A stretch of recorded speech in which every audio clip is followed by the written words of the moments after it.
So today, Gregory, we are going to talk about knowledge. And when we think about knowledge, we think about science and objective knowledge, and because it's our main topic is about infinity, we could talk about infinite knowledge. Is there an infinite knowledge? And is knowledge infinite? Like you never reach an end? And is knowledge of the infinite possible?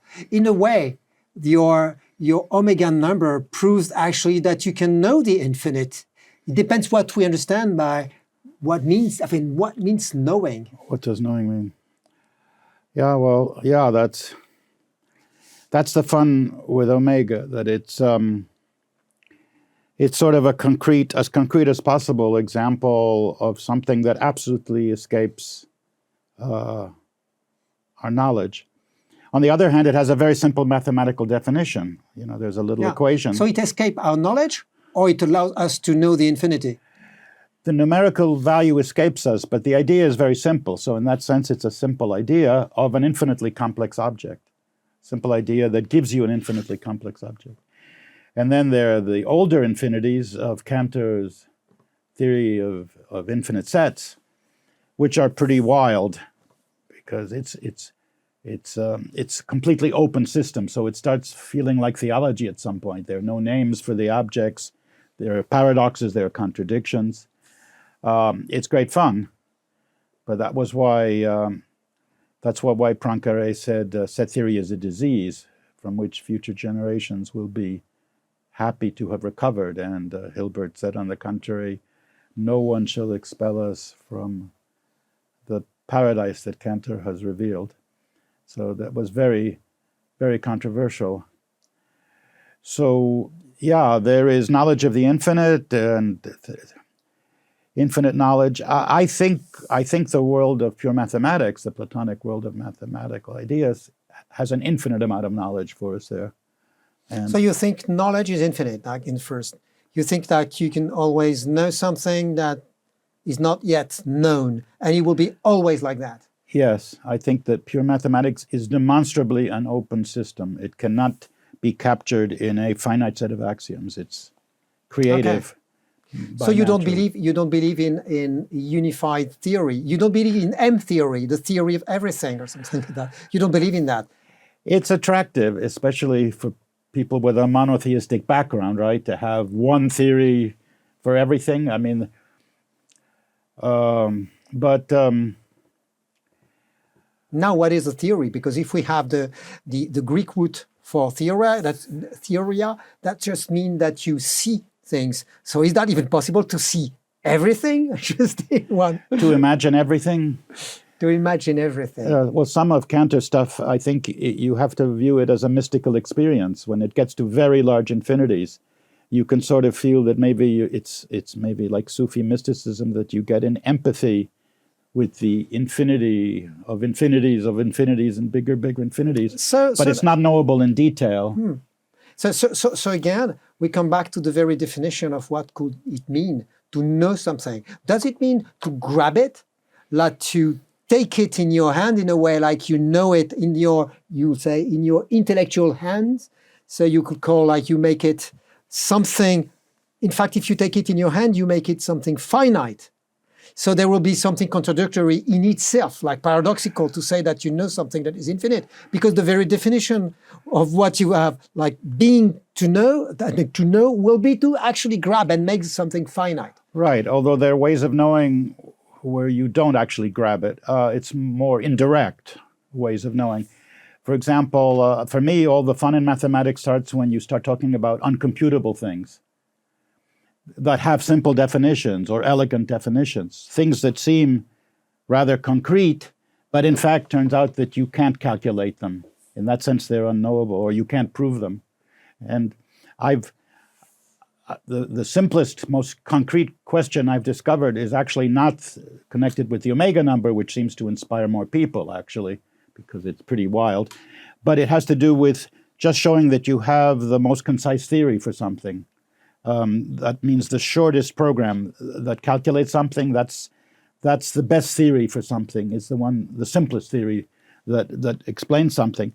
And it turns out you can almost never prove that you have... Is that what you call elegant? Yes. It turns out you can almost never prove. It's a very elegant, it's a very simple proof. So is that a synonym for you, elegant and simple? Sorry, it's it's connected. Sure, they're connected. They're connected concepts, right? An elegant theory is one that has a few central ideas that you can grasp all as one piece and keep it in your head.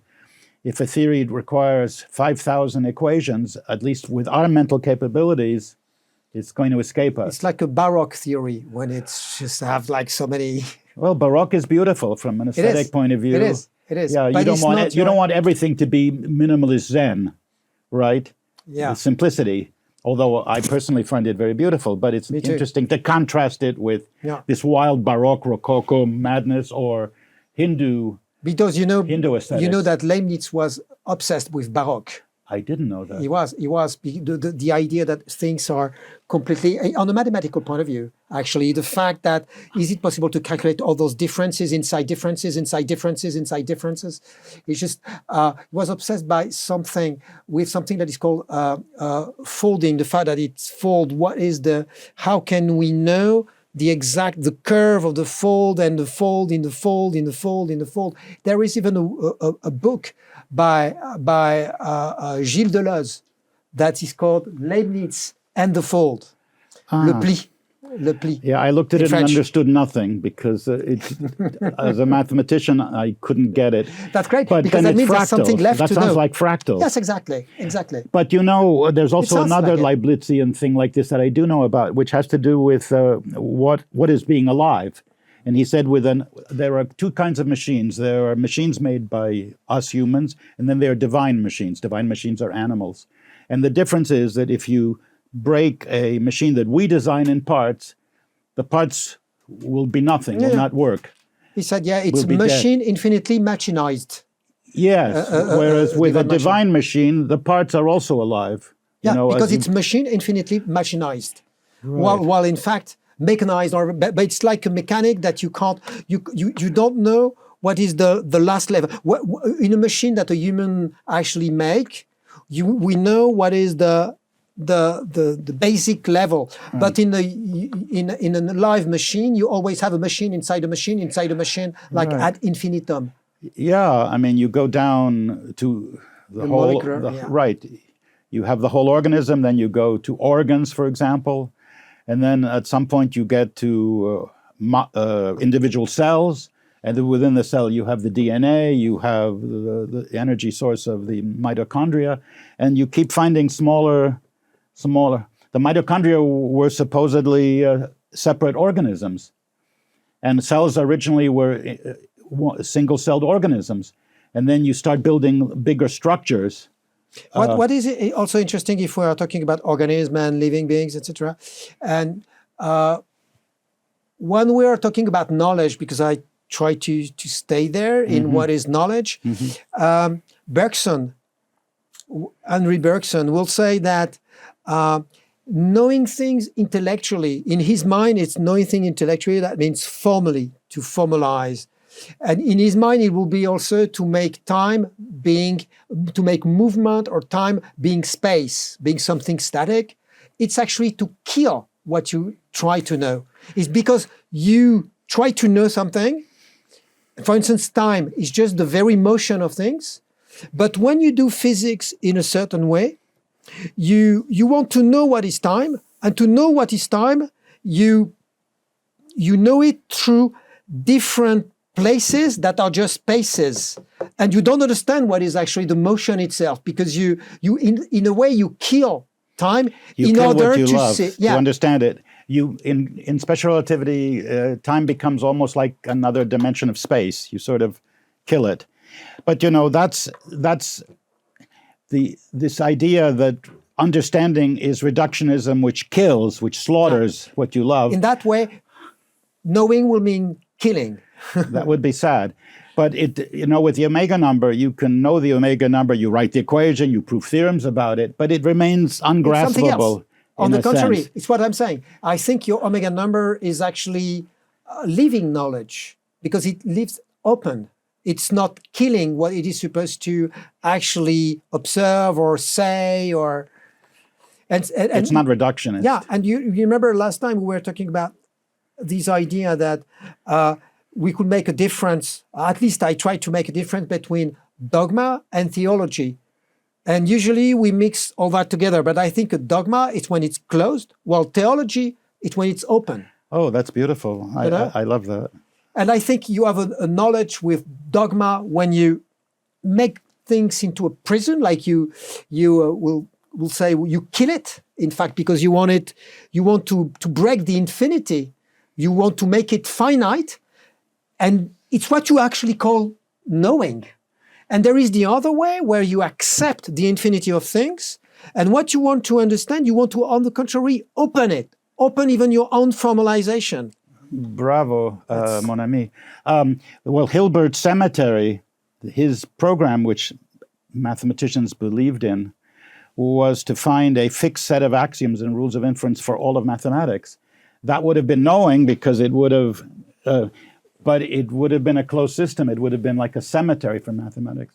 Now, the kind of mathematics I do... It's a beautiful expression. Yeah. The sad, strange cemetery for mathematics.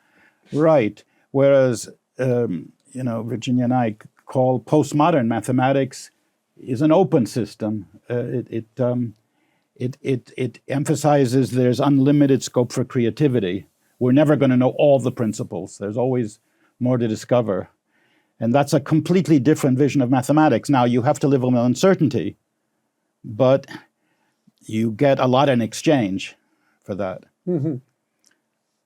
Yeah, I would agree with that, except with the use of the word postmodernity, because I have a problem with that, with this idea of postmodern, because I think we weren't able to actually enter into the real promise of modernity. Because modernity, even if you look at what it is, modernity, it's the multiplicity of modes of being, of existence, its openness.